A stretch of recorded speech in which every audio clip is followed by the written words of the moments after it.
Good evening. This is MJ from Linus Publications, and this is the 10th house briefing for December 7th, 2025. And this is where we sort of try and get a upper level look at what's going on from the past week and try and make a little bit more sense from it. So first off, let's start off with Trump. As I'm sure everyone's noticed, he's had the bandage on his hand. And this has been happening literally, typically on the first few days of the month.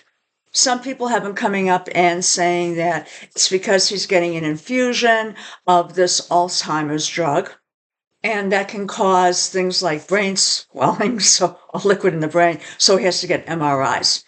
But withstanding that, we're not sure if that's the truth. He is not looking great. He's falling asleep. And there is a question whether or not he even knows what his cabinet is doing. What's sort of becoming a little bit more obvious is that maybe his cabinet is not telling him anything, and they're just acting on their own volition. Sort of like what Hexeth is doing, Christy Nome is doing, and the rest of them. So that's a little bit of an issue, and we're going to try and do a lot more of the cabinet and see sort of where they are. Now, I did note that he's got an angle coming up at around 12:10, so it's already in effect. So legal matters surfacing, and no matter how much they say things are affordable, they're not. I mean, we're coming into, sort of an austerity period, and, once Saturn, it's retrograde or it's actually stationary. It hasn't really sort of turned to really go completely straight yet. So we'll start to see the effects of that. His authority is being questioned. So he's not looking good. So we'll see if, over the next few months, if he's even making any decisions. On the United States, I noted that there's sort of a path forward, but in effect, the United States right now is just drifting. It doesn't seem like there's the foreign policy came out, new foreign policy, which is a little scary to read. I didn't read it all. And one thing is that a lot of things are being constrained by the courts, but the lower court, not the Supreme Court. The debt needs management, and the House is not really doing much of anything. The Senate, hopefully this week, will be voting on the subsidies for the Affordable Care Act, and then it might push the House to do something. So let me come back to Trump. Even though he doesn't look like he's got power, he's still got some power here. The United States has some power, even though it's sort of drifting along right now. Next thing we have is the Supreme Court. Supreme Court has power. They came in with that Texas ruling. And I told you earlier that that was going to happen. What's going on is that the Supreme Court is a conservative Supreme Court. When it comes to certain types of rulings, you're pretty sure where they're going to go. So in this case, it's not really, they're just giving it back to the states to do what the state wants to do. The question will be is if they rule on the California one any differently. So right now, they have the power. Now, one thing on the redistricting, and I did make a comment on that, I tried to. When you look at the Tennessee election, that was at plus 22 when Trump was put into power. And the election was won by a plus 9. So if you look at some of the districts across the United States, a lot of them, I think there's like 30-something that were won with less than, I think, 9 points. So that's food for thought. So it could be that those districts that might be considered safe Republican are going to switch over or be much closer than anyone thought. I did a thing on the GOP party for December, and right now they don't have the power. They're just sort of floundering. They don't know. They need to revisit what their, political agenda is, but in effect, they're inconsistent. Problem is they're sort of drifting towards the fractions, so that could be an issue. And we can see that. We're seeing feuds online. So you have Laura Loomer doing things, and you've got other ones bringing it up. You've got Tucker Carlson in here. So you're looking towards the factions rather than even sort of the far right that's sort of conservative.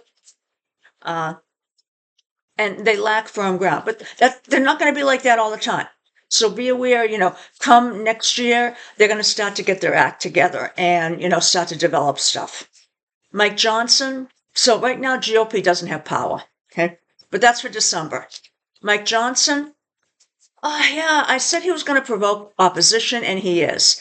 Rebellion. But I don't see him leaving at this month at all. So he's going to work things out, and Trump needs to have him stay there to sort of corral the people in the House. I did a case study on Luigi Mangione, and this was on his natal chart, which is pretty interesting, and the date of the murder, again, interesting.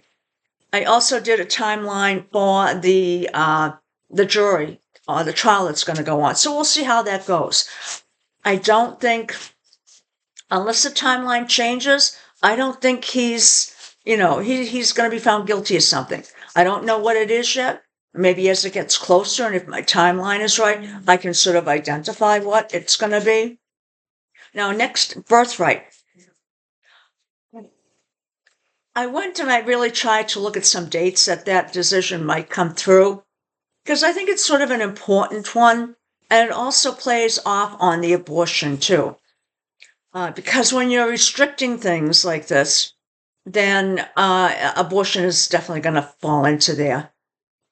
Now, I picked certain dates and I went and I said, okay, if the decision comes out here, what's it going to be? And pretty much all of them were pretty conservative. So it looks like the decision might come out around June. And it looks like they're going to be adding conditions to it. Hopefully I'm wrong and they don't. But it could be they're going to say, well, if one person's a citizen, if two people are. So it's going to be sort of something like that. It may not be quite as elaborate. And I'm hoping, I haven't seen anything one way or the other, but I'm hoping that the DACA kids could be exempt from that, since this is already something that they sort of had or they're working towards. But I don't know. So we'll see as it gets closer in time. Now, I need to start doing some of the other South America and Central America countries because of what's happening with Venezuela. And again, I didn't check it this week, but all along it's sort of been, saber rattling, because Trump wants him to leave. And he's trying to frighten him into leaving. And they may be trying to work out a deal. But Maduro has, gone through a few other administrations, so I'm not sure if he's going to up and leave immediately. He's got a pretty, loyal inner set of people. And one of the issues here is that the opposition leader is the one or an opposition politician is the one that won the Nobel Peace Prize.